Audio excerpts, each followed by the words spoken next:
And like when we would take cover, we'd shout like, "Yeah, dude, hold your breath," you know? We'd have to go underwater to get him to safety. And yeah, he, you know, was out of it, lost a lot of blood. And we get to the end of the ravine, and I remember popping out the other side and going into the safe house, and dude, it felt like World War III opened up, and I go down. Pemberton looks back at me. He's like, thought I was hit. He comes and grabs me and starts pulling me. I'm looking up at him like, dude, what are you doing? And he's like, I said, we're getting shot at. He's like, no, those are our guys. We had support by fire, machine guns up on top, and I was just so, you know, out of it a little bit.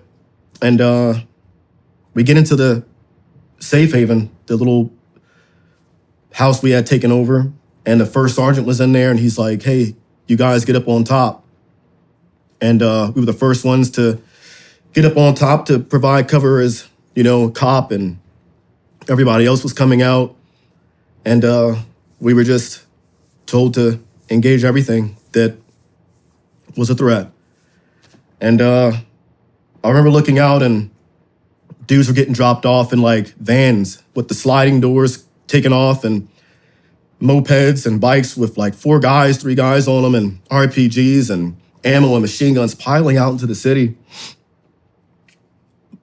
Pretty far away, and couldn't engage them, too far away, and tried some shots too far away, and just picked off everything else that I could pick off. And yeah, and we called for reinforcements, the Marines, to come in, and they couldn't do it. They had to have more people, like I said, a brigade, and we were told that the best they could do was park their vehicles like a mile away, and we had to run to them. That was like not really an option at the moment. We were going to stay and fight. So we had the guys who, from my platoon, put speedballs together, ready to go, ammo and stuff like that. They were going to fly the helicopters in low, drop off the speedballs, and we were going to get it out and fight all night. Watched the medevac come in and provided cover for them. It was an old school like medevac with the big cross on the side. And watching the guys carry out the wounded and covering them, and stayed to fight. Had 210 bullets and had 6 when it was over left. Did a lot of shooting, and yeah, we had to. That was the initial call, was to remain overnight. Luckily, that wasn't the case. And as we were running low on ammo, I'll never forget the call. My first sergeant was like, "If you got a bayonet, if you got a knife, get ready. We're going hand to hand. If you know these guys are going to overrun this compound." So, in my mind, I'm like, you know what? I'm going to smoke a guy, get his AK, and fight with that. And if we go hand to hand, hey, Hodge is pretty small. We're good. So, luckily, that did not happen. We did make the decision to run out. Everybody was like timid, not timid. It was a rough day. Like hour 8, 9 at this point. We have to run out the wide open field, a mile, to get to the Marines that finally made it. And I volunteered. It was like, I wanted to kill myself so much that day. It was like, after, like I saw the third guy was hit, debated standing up to get my head taken off, Just tired of it. Yeah. So I was like, I'll volunteer, and dude, I'm not like crying too much, am I? You're all good, man. I've never heard anything like this. I'm sucking, bro. But so yeah, I volunteered to lead us out. I had like 6 bullets left.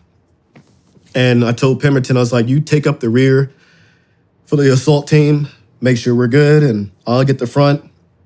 We're just gonna book it. I don't have time to shoot, So we just start running when they open up the big blue doors, the gates. I have a picture of it. of, before we ran out, I just booked it, man. See the Marines on top of a hill, and they didn't have enough vehicles for us or whatever. So, yeah, we had to fit like 30 guys in 4 Humvees and on Humvees and piled in. And I had a big 500-pound Marine 50 cal gunner laying on my chest, and I'm laying across Pemberton's lap and another assaulter's lap. He's being stood on. It's cram-packed in there. Some guys are piled on, and we drive out. I asked for a cigarette, and this Marine was like, gave me one, and I go to flick it out the hatch, and it landed back in my... I always say that was like the worst part of that whole mission, was having that cigarette burn my back, and this other guy, an assaulter, pouring his canteen out on me, dousing me. I'm like, dude, it's just a cigarette. But we get back, and we got the target we were going after, captured him, and I remember doing the quick AAR when we got back, and I'm sitting next to a prisoner before we fly him out to where we have to fly him out to, and I'm sitting next to a prisoner, and I'm leaning up against my rucksack, and dude, I'm dozing off, and I do doze off, and I heard a clear as day, man, bullet snap past my head. So I wake up, I'm looking around, and I'm wondering, why is no one else freaking out? Everyone's just pretty calm and chill, waiting for the helicopters to come in. I'm like, damn, that was not even a gunshot. I'm still hearing bullet snap, And I knew I was like hurt after that. And then a few days later, a cop died. The first hospital he went to, power went out. So they had to take him to another hospital.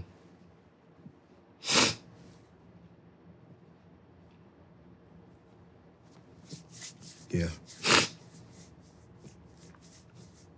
So that's the guy who saved my life.